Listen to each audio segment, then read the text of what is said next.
Welcome to your own channel knowledge kit. मैं जो section 3 के बारे में छोटा सा वीडियो डाला था, आज उसका पूरा वीडियो डाल रही हूँ। और सेक्शन 1, 2 का तो वीडियो मैं ऑलरेडी डाल चुकी हूँ। आप लोग शॉर्ट्स भी देखो, वीडियोस भी देखो, नॉलेज भी बढ़ाओ। ग्रामर के रिगार्डिंग या तो जो सब्जेक्ट का मैं डालती हूँ वीडियोस, और शॉर्ट्स देख के अपने मेंटल हेल्थ को भी बढ़ाओ। तो चलिए आज आगे बढ़ते हैं। फर्स्ट क्वेश्चन तो मैं ऑलरेडी डाल चुकी थी, जो कि सेंटेंस फॉर्मेशन था, टू रन अवे के बारे में। अभी हम चलते हैं सेकंड क्वेश्चन के ऊपर, जिसमें है पंचुएशन करना। पंचुएट मतलब क्या? Comma, full stop, inverted comma, exclamatory mark, ये सबको बोलते हैं पंचुएशन। तो ये जो स्टेटमेंट आप देख रहे हो यहाँ पे, turning to me he asked what is the reverse of what can I give, ये जो आप सेंटेंस देख रहे हो, ये आराम से आपको पता चल रहा है कि ये डायरेक्ट स्पीच वाला सेंटेंस है। तो उस हिसाब से आप उसको डायरेक्ट स्पीच में कन्वर्ट करना है। तो डायरेक्ट स्पीच में कन्वर्ट करने के लिए हम कैसे पंक्चुएशन मार्क डालते हैं? यहाँ पे देखो, turning to me he asked, ऐसे तो पूरी फ्लो में तो हम बोलेंगे नहीं, तो इधर एक हल्का सा पॉज लेंगे। टर्निंग टू मी के बाद एक पॉज ले लिया आपने, और ही आस्क्ड के बाद तो आपको कॉमा डालना ही है, क्योंकि ये डायरेक्ट स्पीच में आप लिख रहे हो ही आस्क्ड। फिर यहाँ पे आपका शुरू हो गया इन्वर्टेड कॉमा। डायरेक्ट स्पीच में आपको तो पता है कि आप इन्वर्टेड कॉमा से स्टेटमेंट शुरू करते हो। तो यहाँ पे हमारे इन्वर्टेड कॉमा से शुरू होगा ये स्टेटमेंट, और ये कैपिटल लेटर में हो जाएगा। What is the reverse of what can I give, ये जो आपका है ये तो एक क्वेश्चन है। तो what is the reverse of what can I give, ये दोनों ऑपोजिट स्टेटमेंट एक ही सेंटेंस में आ रहे हैं। दोनों जो स्टेटमेंट से इसमें एक ही सेंटेंस में, उसमें बीच में आपको पॉज लेना है।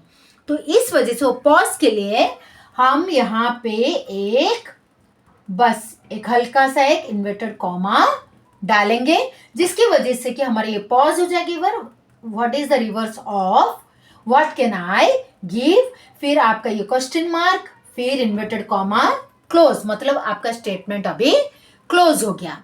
आशा करती हूँ आप सब लोगों ने क्लियरली समझ लिया होगा। अगर किसी को कुछ भी डाउट है तो आप कमेंट बॉक्स में लिखो, मैं जरूर आपका डाउट क्लियर करूंगी। अभी चलते नेक्स्ट क्वेश्चन के ऊपर। इसमें आपको वर्ब आइडेंटिफाई करना और टेंस फाइंड आउट करना है। I didn't have much to say, तो इसमें क्लियरली आपका ये तो हेल्पिंग वर्ब है, डिडंट और हैव। आप कभी भी टेंस फाइंड आउट करते टाइम आप हेल्पिंग वर्ब को देखोगे। हेल्पिंग वर्ब कौन से फॉर्म में है? पास्ट में है, डिड पास्ट, डू डज है प्रेजेंट, डिड है पास्ट। तो ये आपका हो गया सिंपल पास्ट टेंस। किस तरह का वर्ब है ये? डिडंट हैव आपका वर्ब, और उसका टेंस होता है सिंपल पास्ट टेंस। अभी आगे बढ़ते हैं। वर्ड चेन आपको बनाना है। ऐसे ही आपको और 4 नाउन वर्ड लिखना है। वर्ड चेन मतलब क्या? ये जो लास्ट लेटर, ये वर्ड का लास्ट लेटर क्या है? एन। तो अगला जो वर्ड आप लिखोगे वो एन से शुरू होगा। जैसे कि मैं अगर इधर लिखूंगी एन से नेचर, नेचर, ई से आप कुछ भी लिख सकते हो। ई से मैंने लिख दिया एग, ये भी एक नाउन वर्ड है। फिर जी से लिखना है आपको ग्रास। फिर एस से एक नाउन वर्ड आपको लिखना है। तो ऐसे आपका बनता है वर्ड चेन। तो ऐसे आप जो भी वर्ड लिखना चाहो लिख सकते हो। सपोज मैंने इधर लिखूंगी मैं सब्स्टिट्यूशन, तो ये अपना एक नाउन वर्ड है। आप कुछ भी लिख सकते हो, आप छोटा सा कोई वर्ड भी लिख सकते हो, वो आपके ऊपर है। स्वीट्स लिख दो, स्वीट भी आपका नाउन वर्ड है। तो इतना बड़ा वर्ड लिखने के बजाय मैं सिंपली इधर अगर स्वीट लिखूंगी वो भी हो सकता है। तो ऐसे बन गया आपका वर्ड चेन ऑफ नाउन्स। आगे बढ़ते हैं अभी नेक्स्ट क्वेश्चन पे, अरेंज इन अल्फाबेटिकल ऑर्डर। ये मैं आपको बता देती हूँ, आप जब अल्फाबेट्स करते हो A B C D E F G H, आप सब लोगों को तो पता है alphabets, A B C D तो मोस्टली सबको ही पता है। ABCD नहीं पढ़ोगे तो फिर इंग्लिश कैसे कर पाओगे। तो ABCD तो आप सब लोगों को पता है। तो उसी ऑर्डर में, अल्फाबेटिकल ऑर्डर, मतलब उसी ऑर्डर में आपको जाना है। तो इधर आप देख लो, ये लेटर, ये S से शुरू हो रहा है, ये T से शुरू हो रहा है, S से शुरू हो रहा है, और ये शुरू हो रहा है U से। तो अल्फाबेटिकल ऑर्डर में आप जाएंगे तो S पहले आने वाला है। तो S के बाद S जो पहले आएगा, फिर ऐसे तो दो वर्ड्स है, तो हम फिर सेकंड लेटर देखेंगे। इसमें दोनों में ही C है, तो इसके हिसाब से नहीं ले सकते। तो थर्ड लेटर को देखेंगे, इसमें क्या है, R, इसमें है I। मतलब ये हो गया आपका फर्स्ट। पहले आप साइंस लिखोगे, फिर आप लिखोगे स्क्रिप्ट। ऐसे आपको कॉमा डाल डाल के लिखना है। पहले आप साइंस वर्ड लिख दिए, फिर आप डालोगे कॉमा, फिर आएगा स्क्रिप्ट, फिर एस के बाद कौन सा लेटर आता है, टी, तो हम ये सिलेक्ट करेंगे टेंस। फिर टी के बाद आपका आएगा यू, तो ये हो गया आपका अंडरमाइन। तो ऐसे अल्फाबेटिकल ऑर्डर में वर्ड सिलेक्ट करना बहुत ही आसान है, बहुत ही आसान है। अगर जैसे मैंने इधर दिखाया, कोई लेटर, फर्स्ट लेटर अगर सेम हो रहा है तो आप सेकंड लेटर पे जाओगे, सेकंड लेटर भी सेम हो रहा है तो थर्ड लेटर पे जाओगे, थर्ड लेटर भी अगर सेम हो गया तो फोर्थ लेटर पे जाओगे। तो ऐसे करके आप अपने वर्ड को फाइंड आउट कर सकते हो। फिर अभी आते हैं हम सेकंड क्वेश्चन पे, जो कि आपका डू एज डायरेक्टेड है। इसमें आपको क्या करना है, मेक इट इनडायरेक्ट स्पीच। पहले भी मैंने आपको बताया था इनडायरेक्ट स्पीच में रहेगा तो डायरेक्ट स्पीच में कैसे कन्वर्ट करते, अभी डायरेक्ट स्पीच में है तो इसके इनडायरेक्ट स्पीच में कैसे करेंगे। इनडायरेक्ट स्पीच में जब आप कन्वर्ट करते हो, इसके रिगार्डिंग मैंने ऑलरेडी वीडियो डाला है, वो वीडियो आप देख लेना। इनडायरेक्ट स्पीच कन्वर्शन का सारे रूल्स मैंने उसमें सिखा दिए हैं, बहुत ही आसान तरीके से आपको सिखाया है। आप एक एक वीडियो निकाल के देखना, आप बहुत ही अच्छे से इनडायरेक्ट स्पीच में कन्वर्जन समझ सकते हो। टाइप्स ऑफ सेंटेंसेस के बारे में मैंने डाला है। इधर तो आपका है सिंपली एक इंटरोगेटिव सेंटेंस है, तो इंटरोगेटिव सेंटेंस का कैसे आप कर पाओगे। इधर आप हमेशा याद रखो, ये आपका जो है माय मतलब इधर कौन, ही आस्क्ड मी, उसने बोला what is my fault, means किसका फॉल्ट है, ये माय इधर होता है ही। तो हमेशा याद रखो, जब आप कोई ऐसा सेंटेंस कन्वर्ट करते हो तो स्पीकर के हिसाब से आपका प्रोनाउन चेंज होगा।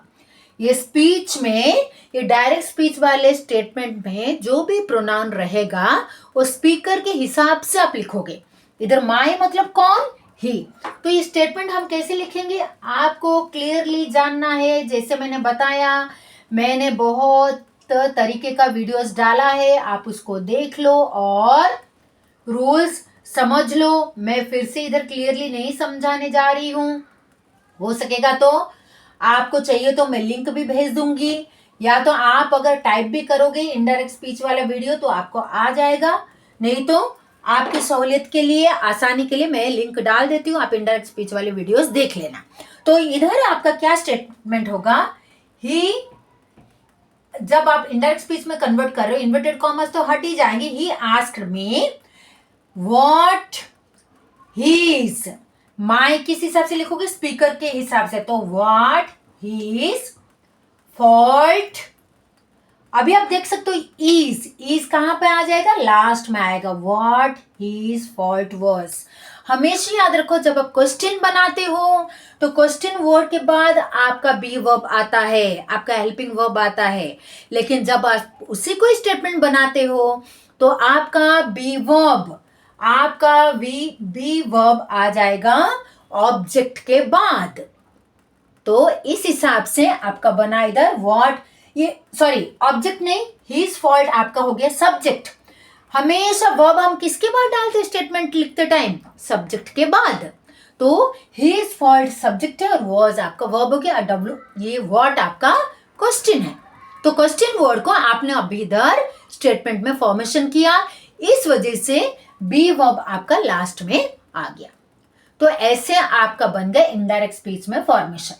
अभी सेकंड क्वेश्चन आपका है नो सूनर देन, ये जो आपका स्टेटमेंट है एज सून एज ही केम, आप इधर ध्यान दो, केम मतलब पास्ट फॉर्म में, केम पास्ट फॉर्म में। तो जब भी आप नो सूनर लिखोगे तो इधर क्या आएगा, नो सूनर, नो सूनर के बाद आपका आएगा did, no sooner did he come आएगा, केम नहीं आएगा। जब आपने इधर डिड लिखा है तो इधर कम हो जाएगा, केम नहीं लिखोगे। जब डिड होता है तो वहां पे आपको प्रेजेंट फॉर्म वाला मेन वर्ब लिखना पड़ता है, पास्ट फॉर्म नहीं आएगा फिर से।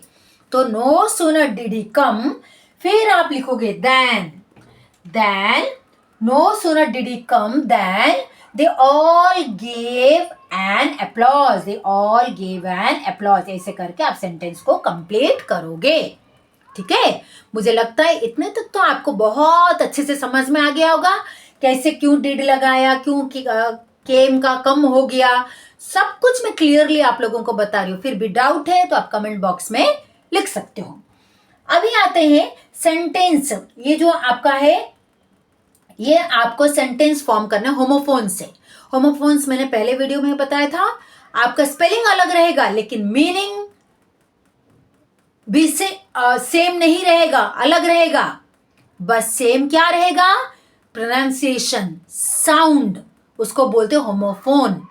मीनिंग अलग, स्पेलिंग अलग, बस साउंड सेम रहेगा। जैसे मैं इधर पढ़ूंगी तो वेस्ट वेस्ट, इधर वेस्ट मतलब जो जरूरत वाली चीजें नहीं है, जो आपको जरूरत नहीं है। These are all waste product which I am throwing now, these are all the waste products which I am throwing now, don't waste the food. तो ऐसे आपका बन गया वेस्ट वाला सेंटेंस। और ये जो वेस्ट, वेस्ट मतलब आपका कमर, कमर के ऊपर आप अगर सेंटेंस बनाओगे, this is the belt which I like to put on my waist। ऐसे कोई भी सेंटेंस आप बना सकते हो। His waist is so thin, from his waist I can make out that he is very thin। तो ऐसे आप कोई भी सेंटेंस बना सकते हो, आपके ऊपर है, आप कैसा भी सेंटेंस चुनाव करो, बस मीनिंग अलग है, साउंड ही सेम है और बाकी सब कुछ अलग है, उस हिसाब से आप सेंटेंस बना सकते हो। अभी आपका आ गया पॉजिटिव और कंपैरेटिव डिग्री में सेंटेंस को कन्वर्ट करना है। आपको positive degree, comparative degree, superlative degree में सेंटेंस कैसे लिखा जाता है उसके रिगार्डिंग भी मैंने रूल्स ऑलरेडी दिया है, वीडियोस बना के डाल दिया है। अगर आपने नहीं देखा है तो आप देख लो, देखना, आप रूल को एक बार समझ जाओगे तो आपके लिए हर चीज आसान हो जाएगा। अभी पॉजिटिव डिग्री इसका जब बनाना है तो आप पॉजिटिव में, ये पॉजिटिव वाला आप ऐसे लिख सकते हो, very few decisions I have ever made, were आएगा। क्यों वर आएगा, क्योंकि इधर वॉज है, were as good as this.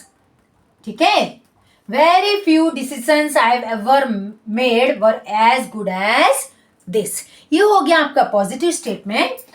जब मैं कंपैरेटिव वाला स्टेटमेंट करूंगी उसमें आपको क्या रखना चाहिए,